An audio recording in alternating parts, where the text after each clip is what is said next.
Why haven't you called for backup? Where is your backup? This is our damn Capitol building, and y'all are letting it get destroyed on your watch! Uh-oh. Guys in MAGA hats begging DC cops to stop letting a few agitators trash the U.S. Capitol building. Nancy's not gonna like this one little bit. Speaking of domestic terrorists, thank God they're cracking down on that dangerous pillow guy. Meanwhile, Minneapolis is a war zone. We've got murders, rapes, real terrorism, and actual racism going on here every single night. But President Biden tells the National Prayer Breakfast that he intends to round up these guys. All that and more tonight from the editor's desk.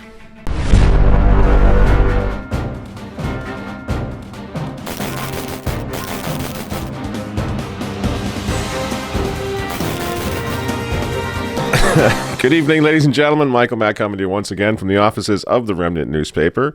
Reminding you now that I've got my instructions. You're all supposed to sign up for our e-blast. I guess Big Tech is cracking down on us like everybody else. So very simple. Click the link below. That way we can let you know whenever we, post something new, and we can keep in touch in this brave new normal of ours. Because we got to stay safe, and they're all just trying to keep us safe. That's what I love about everything that's going on. Just staying safe is so cool. And I'm feeling so much safer now that the crackdown on free speech is happening, crackdown on freedom of thought, freedom of assembly, freedom to worship, are making all the dangerous people disappear, just like the Nazis did, just like the Soviets did. Enemies of the state gotta go. And in this case, it's that enemy of the state with the blue shirt and the pillows. So we gotta shut him down. He had a video up on YouTube for like 30 seconds yesterday. They yanked that bad boy down because we can't be exposing the kiddies to Mike Lindell. Not a good idea. Dangerous, dangerous enemy of the state. When I say that I absolutely believe with all my heart that God's creation is He created them male and female, and that should not be denied, when I am censored for saying those type of things, that is wrong. I mean, we just need to be clear here, Jake. She has peddled these lies and conspiracies both on camera and in writing. I'm sorry, but what's with these CNN people? I mean, they all look like they need a little more bran in their diet, don't they? They're so serious. Pain looks on their faces. It's pretty funny. I don't know. And yet what amazes me is looking at whenever I happen to come across these people, these are the same people that somehow, to me, they have no credibility at all. But the people we just looked at, they're over at CNN, are terrifying millions of Americans every night into wearing the mask, losing their jobs, shutting down the school, not going outside. Oh, my apologies. I was wearing my mask because I just got back from a full day of being a good person. I love my mask because it's a simple yet effective way to display my righteousness. Friends, wake up. I know most of you are awake, but go out in the street, throw open the doors to your home, and shout to your neighbors, wake up! The whole world needs to wake up. We're all being gaslighted. Don't you get it? But he said there wasn't any letter. He said I was going out of my mind. Not going out of your mind. You're slowly and systematically being driven out of your mind. Why? And the longer we stay gaslighted like this and afraid of getting the flu, the more the progress they're making, shutting down our world, locking us up. I mean, it's people who are still buying this nonsense. I hope you like your house, because guess what? You're under house arrest. Am I concerned that I'm contributing to an impending socialist technocracy that will enslave the global population? Not even a little bit. You're in Minnesota. Even though the case numbers are going down, the hospitalizations are going down, nobody knows anybody who's sick. Well, they're coming out with a new mask mandate. I'm not going to go into what the mask mandate is telling us to do because you're used to all the nonsense. Something just struck me funny about this Minnesota mask mandate, and that is when we're allowed to take the mask off now, okay? And one of the times that we're allowed to take our mask off is, wait for it, while we're in the shower. Did you get it? They're actually telling us what we can and can't wear in the bathroom. You know what?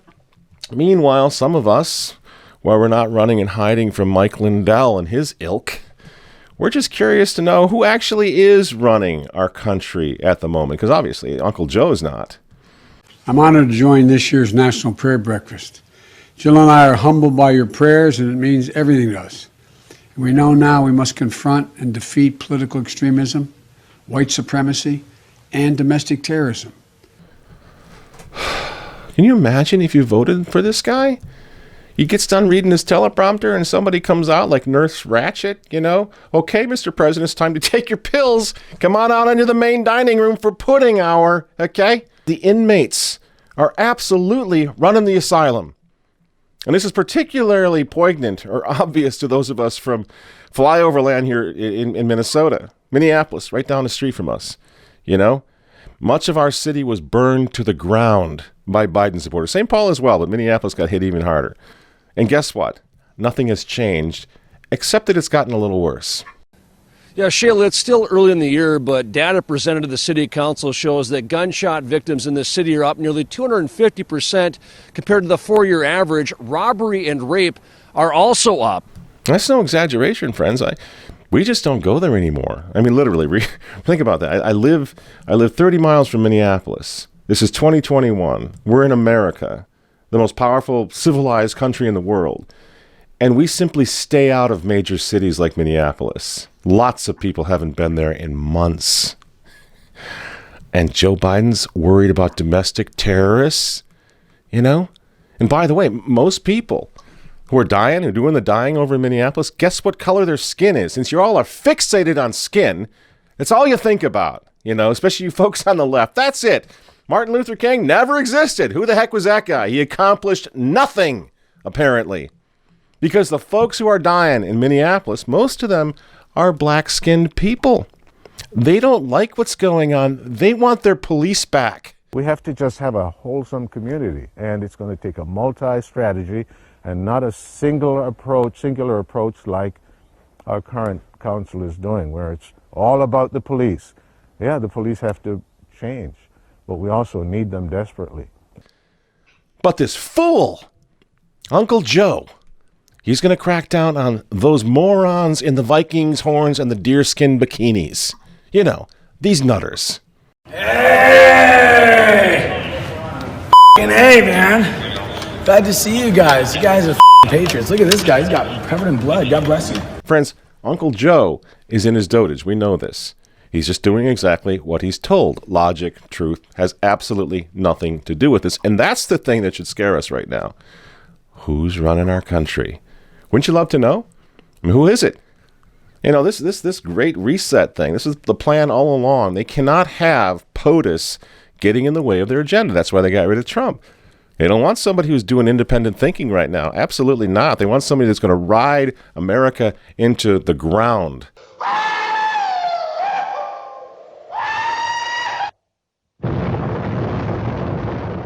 Team Biden's moral freak show now is making guys like Rand Paul literally more Catholic than the Pope.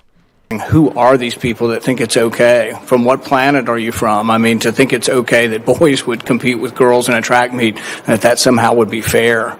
I wonder where feminists are on this. I wonder where the people who supported women's sports are on this. I mean, we all going to be okay with hulking 6'4" guys, you know, wrestling against girls, it just makes no sense whatsoever. And so I think the fact that you seem to be afraid to answer the question, or you basically do answer the question by saying it's okay without saying it's okay, really is a statement to a real problem we have, and a disconnect between what middle America and what most Americans actually believe.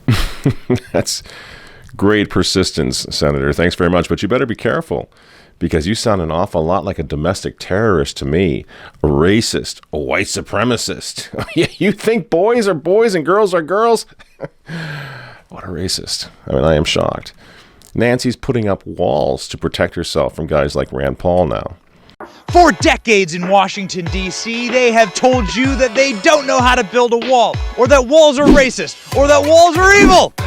Those were all lies, people, because Washington, D.C. right now has perhaps the greatest wall in America, and they built it overnight. Here is Nancy Pelosi's Great Wall. all the way around the Capitol, miles long, protected by razor wire, and really tall. I can't believe quite that we're living through this level of political theater.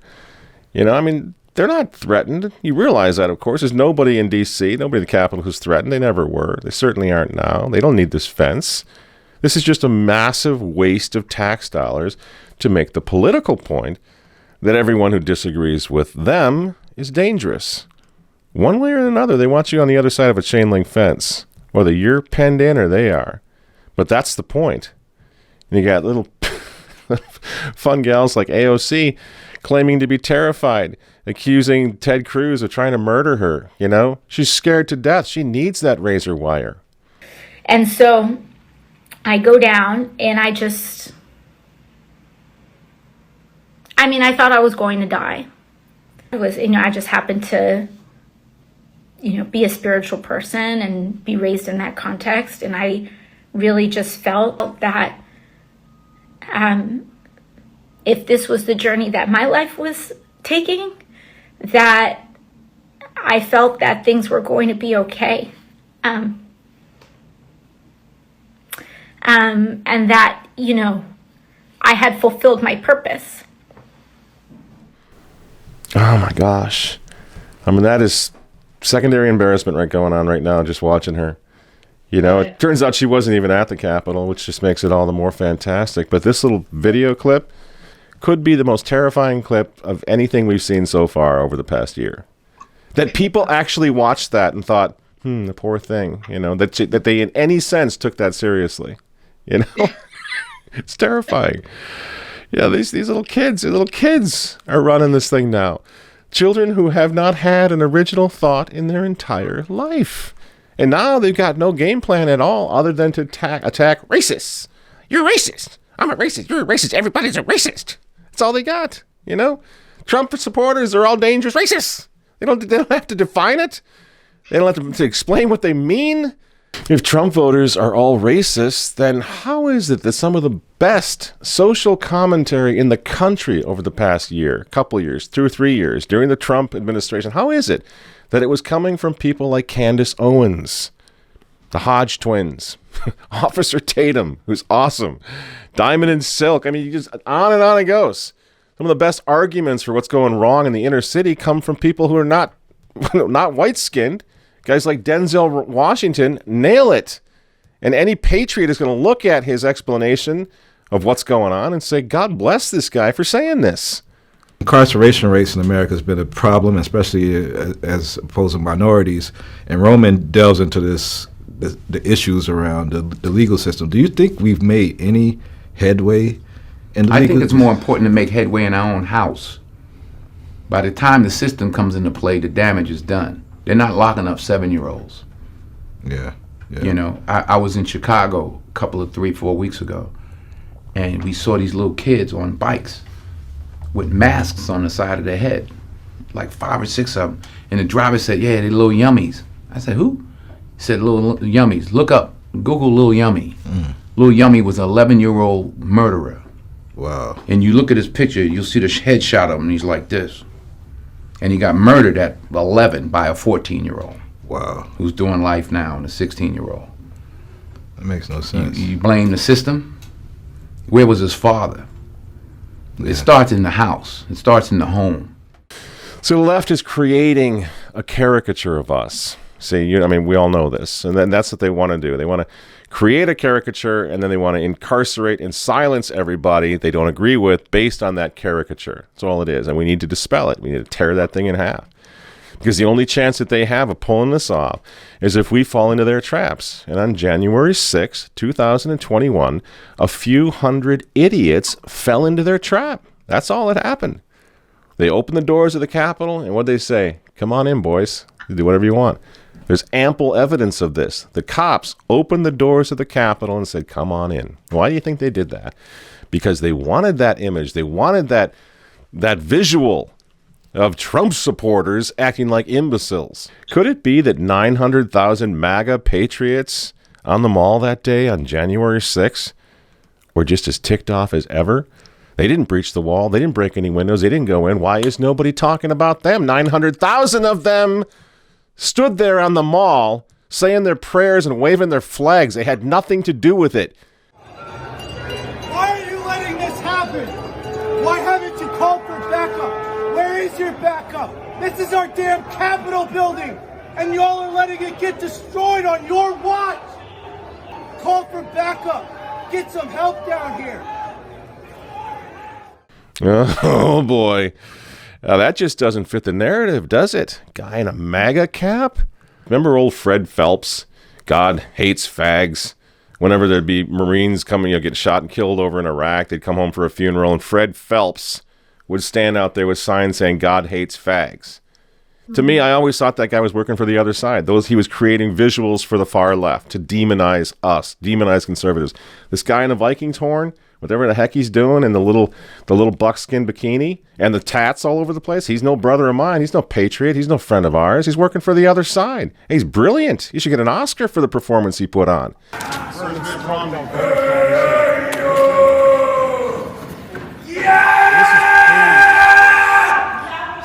Every conservative, every Trump voter in the nation rightly denounced what happened on January 6th. That's all that matters.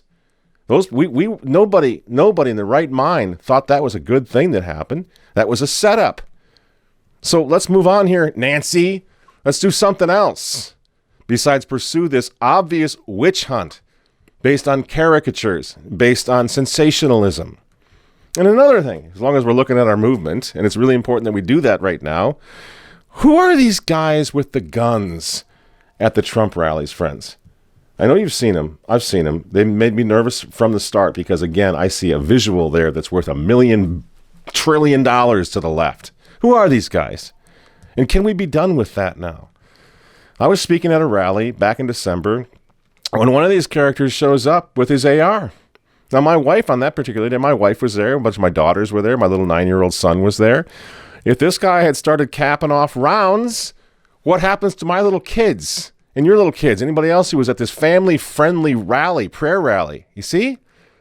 I'm a Second Amendment guy. I was in law enforcement. I had to wear a gun every single day going to work for years. But let me tell you, friends, bringing guns to political rallies like these only plays directly into the hands of demagogues like Nancy Pelosi. Please, guys, leave the guns at home next time. Just bring your brains, okay? And bring your flags. That's all we need. Trump knocked the hell out of these globalists, knocked them on their backsides, not by brandishing firearms, but by pledging to bring back everything they're terrified of, everything they're trying to destroy. He was using an idea to kill another idea, and he was doing it real successfully. Violence and racism had nothing to do with it. He beat them back with patriotism. He beat them back with law and order. He beat them back with God and religion. You see? Much more powerful than your pop gun. And we're going to do the same thing Trump was doing. We have to carry on in the same spirit. You see, because the court of public opinion, that's the thing that matters most right now. And we've got the numbers when it comes to that. We got the numbers on our side. We have 80 million. Don't blow it. Don't blow it apart. You see, that's exactly why they're impeaching Trump, because the coalition he leads is so much stronger than they are. So what do? They're criminalizing we the people right now. They're cheating, and they're trying to goad we the people into becoming the very reactionaries that they desperately need us to be in order to advance against us and in order to advance their cause. They cannot be beat, in other words, unless we beat ourselves by doing stupid things like playing Rambo at political rallies. That's silly. Don't blow it. Be smart. Yes, be ruthless. But use your wits. And set yourselves above the left by defending law and order no matter what, by defending the unborn, by defending the rights of God. You see, that's the stuff that's going to win in the end. And by the way, can we stop with this other little problem? We're being pretty self-analytical of our own movement today, but that's on purpose. We got to get ready for war here. Let's stop demanding perfection from potential allies now who are really rushing towards our side of the battlefield. You know, they're just waking up. They said crazy things not that long ago. They didn't get it. Thinking about like American bishops who didn't get it on immigration. They're confused about theology and a lot of things. And all of a sudden they look at Biden, they look what's going on, the Great Reset and globalism and the pandemic nonsense. And they're going, holy cow, we got to do something about this, right? Let's anticipate those people, shall we? You see, there are, as the old expression, there are no atheists in a foxhole. And guess what? We're in the foxhole, all right now. So a guy like Trump, he wasn't a good person, they told us. And I agree, Trump's not a saint. But think about this. Why is he so despised by George Soros and Bill Gates and Pelosi and the rest? Why is he so despised? I would argue that it's because he jumped down into the foxhole with us, and guess what he found? He found God. Because that's what happens in times like these. People find God. Alexander Solzhenitsyn was condemned to the Gulag in Russia. And what do you suppose he found in the darkness of the Gulag? He found God. And he became a champion, an ally of traditional Catholics, even though he wasn't Catholic. You see how that works in times like these? And again, we're going to find some people who are leading us who are not going to be little altar boys, little holy people that just hopped off the holy cards. No. And that's the way it's always been. You know, the great General Francois Charette, French, the leader of the Royal and Catholic Army in 18th century France down in the Vendée. You know, guess what? No saint. He had concubines. He was not practicing his faith. You know, and he was literally hiding under his bed when the Catholic peasants finally pounded on his door and demanded that he lead them in a declared war now against the revolution. They didn't have the expertise. They didn't have the military experience that Charette did. They weren't looking for a saint. They weren't looking for a spiritual leader. They were looking for a soldier, and they found one, a really good one. And it's the same with what's his name, General Enrique de Cristero. Velarde, yeah. Or Velarde, yeah. You got this. Yeah, he's another one just like that. He's an atheist. He's pressed in to lead the Cristeros, by the Cristeros themselves, to lead them against a Masonic New Order in Mexico, remember? He's an atheist. And guess what happened to him? He found God on the battlefield defending Cristo Rey. He went to confession before he died. He died with a crucifix around his neck. You see what the counter-revolution does? You see what happens when you stand with God, when you stand with Christians, when you stand with country and neighbor and fight? Amazing things happen. And we need to anticipate all of this again right now because we're going into the very same kind of revolution, the very same kind of persecution. And we need to open our eyes, look around. How are we going to beat these guys? Are we just going to go into the fetal position and freak out and say there's absolutely nothing that can be done? I'm not going to do that, and I don't think most of you are either. This is where we are right now. We need to sound the alarm. We need to stand together.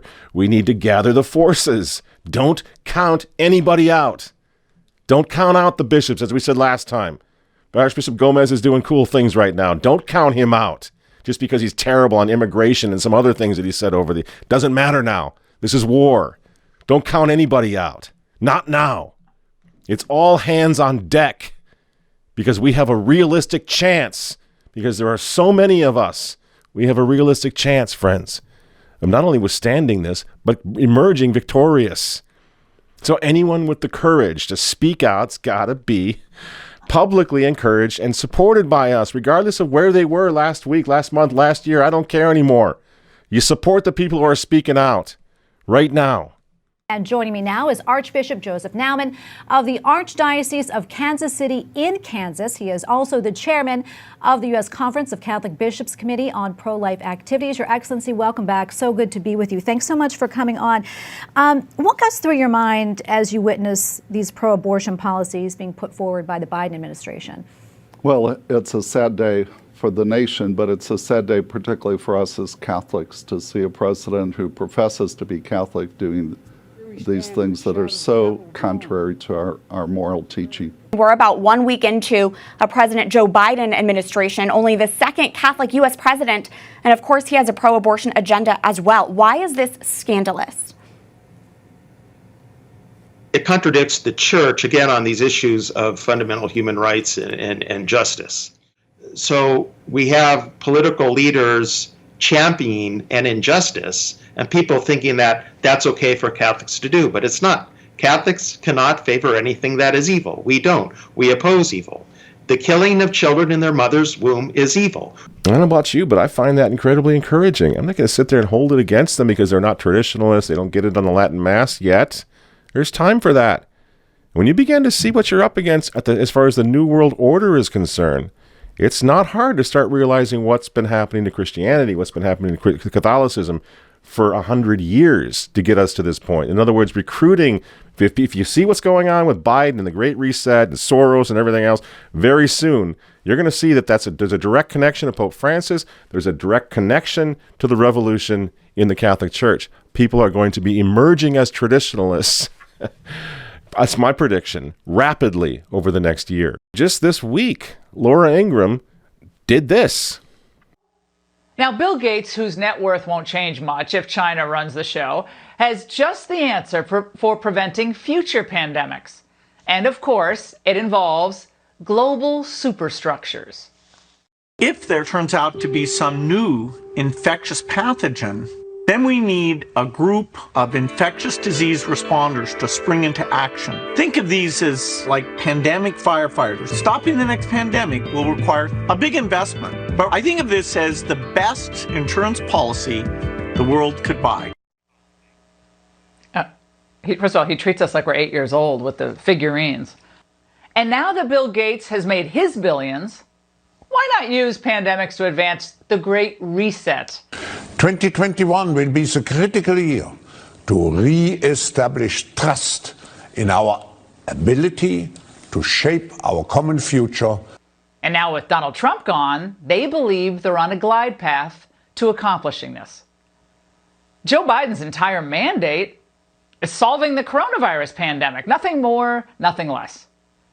And now we find out it was a complete fraud. The men pulling his strings are apparently fine with a forever pandemic as long as it allows them to stay on TV and as long as it gives the medical establishment unlimited power and resources. Again, the Great Reset. I'd make 2 points if I can. Number one, I don't care what Bill Gates says. I don't know why anyone cares what Bill Gates says about this. Hallelujah. You know, she's just one after the next, blowing these guys down. Gates, Fauci, everybody. You see, and the Bill Gates part that's exciting for us because we know we're up against some powerful people. Bill Gates is worth $133 billion. He's the fourth richest guy in the world. And he has his hands on the levers of power everywhere from the UN to the WHO to the Vatican. So you know what I say about Laura Ingraham? God bless this woman. Holy cow, why would I be critical of her? What she just did. She woke up 10 million people that night. Many people in media, in politics, and in the church are waking up. They're on to what's going on here. Why? Because the baddies are trying to force something on the whole world that nobody wants. Nobody wants what they're trying to force on us unless you're a total chucklehead like Greta, whatever the heck her name is. Yeah, Al Gore's little mini-me. You know, maybe a couple of characters like that. The vast majority of people, I'm not talking conservatives, I'm talking people at work, people in the neighborhood, people walking down the street. They don't want this. All of a sudden, they're all on our side, you know, because we've been fighting this forever. Lots of people now are starting to push back against what's happening right now. They're sick of the face masks. They're sick and tired of the totalitarian regime keeping us safe. Bill Gates, Anthony Fauci, these guys, these maniacs have helped to orchestrate global lockdowns that have bankrupted hundreds of thousands of businesses and plunged 1 billion people now into poverty. These are not popular guys. These are monsters. People who weren't even reading books, but who've been watching movies now for the past 25 years are reading the paper and looking online and going, holy cow, it's the same thing. You see? These people are easy to recruit. We need to recruit them. And I'm talking about hundreds of millions of people all around the world. And what do they want? Do they want to start a new philosophical theory that they're going to try to fight back against the globalist vision? No. You know what they want? You know what they want? They want to go back to work. They want their kids to go to school. Basic things. They want to go to church. They want to go to the flipping ball field again. We're not asking them to do something difficult. We're asking all these people to simply do what they want to do, what they're begging to do, what they can't wait to get back to. It's just not going to be that difficult, friends, to rally the troops against madmen like Gates, especially once the fear of COVID is broken. And thank God that's happening all over the place. I'm going to show a little clip here that we may have to bleep a little bit. You can stick a new world order up your. You can stick a new world order up your. You can stick a new world order where the sun don't shine but altar. Stick a new world order up your.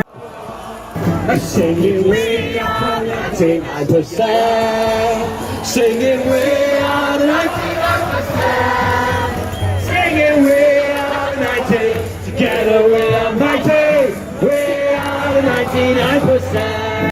And you got to be careful because you might start humming this thing, and so it's kind of catchy. And the reason I put it up there, I know, it's kind of a crude thing to say, obviously, but I wonder if you felt the liberation that a lot of us felt when somebody sent this to our office the other day, and it was just to see anybody actually doing that.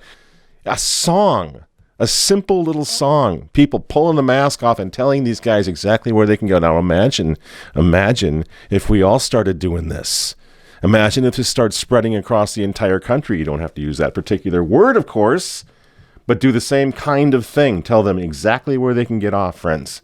And that's what we have to do. That's why I keep saying this is not pie in the sky. We have a great chance here of waking people up because they want to wake up. We have a great chance. Patriots, traditional Catholics, evangelicals, pro-lifers, Orthodox Jews. Was there ever a chance to unite so many people against the diabolical New World Order and its war against Christ the King? Ever? Was there ever a chance? No, nothing like this. They want to stand up right now against this regime just like we do. We have allies, friends. Thank God for it. We have ideas. We have a mission. We have a winnable cause.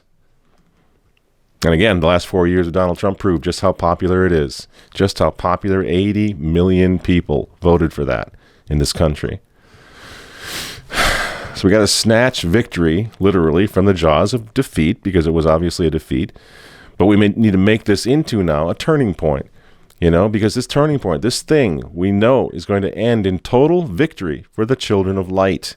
The children of darkness now, having not only lost their souls, but lost their minds as well.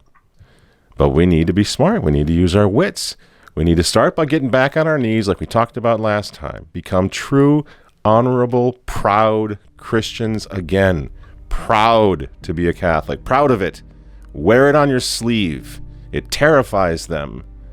And then go out and go to war. Stand up. Shout from the housetops. Tell them. Make them understand. Make everybody know. Around you, work, neighbors, whoever, let them know. We will not comply. We're done. We're not afraid anymore. Today is the day that we take our lives back, that we go back to the old normal. Friends, it's just that simple. All we need is enough people to do it, and we can spread the word and make it happen. We can make this happen. This is not moving mountains. We're just asking people to join us and reclaiming our lives. Let's do this. Let's keep the faith. Let's unite the clans. And to hell with COVID. To hell with staying safe. Done with staying safe. I don't want to be safe anymore. I'll take it from here. And finally, of course, to hell with the New World Order. I'm Michael Matt for Remnant TV, and we'll see you next week.